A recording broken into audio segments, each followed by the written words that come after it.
రేయ్ రారా, టీ తాగిపోదు గాని. ఇప్పుడు వద్దు కౌసి. ఎందుకొద్దురా? ఒక గ్లాస్ తాగితే ఏమవుతుంది? ఎక్కువ ఉంది కాబట్టి కదరా అడుగుతుంది. స్నానం చేయలే, కాళ్ళు చేతులు కడగలే, టీ తాగమంటున్నావు.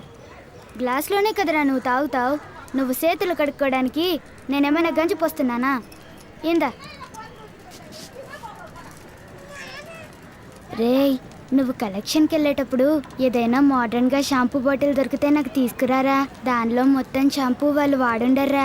అందులో కొద్దిగా ఉంటుంది, తలకు పోసుకునేటప్పుడు పెట్టుకుంటా. జుట్టు మంచి వాసనతో గుమ్మగుమ్మలాడుతుంది. ఫ్రైడే ఫోటోషూట్కి పోతున్నారా, అందుకే అడుగుతున్నా.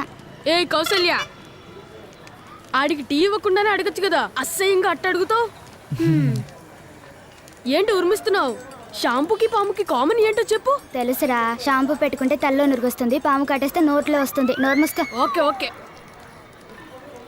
కౌసి అది తాగకు, పాలు పాడైపోయినాయి, పారబోసాయి.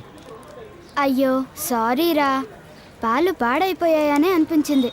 నిన్న రాత్రంతా కరెంట్ లేదుగా, పాడైపోయాయని తెలిసినా ఎలా తాగవరా? నాకేం కాదు కౌసి, అదంతే. దీని కౌసి కాదురా, పాసి అనాలి. పాలు పాడిన సంగతే తెలీదు. ఇది స్కూల్లో ఏం చదివేదో ఏంటో. చూడరా, ఏంటి చూస్తున్నావు? రాళ్ళు తిన్నా అరిగిపోతాయి మాకు. పదరా.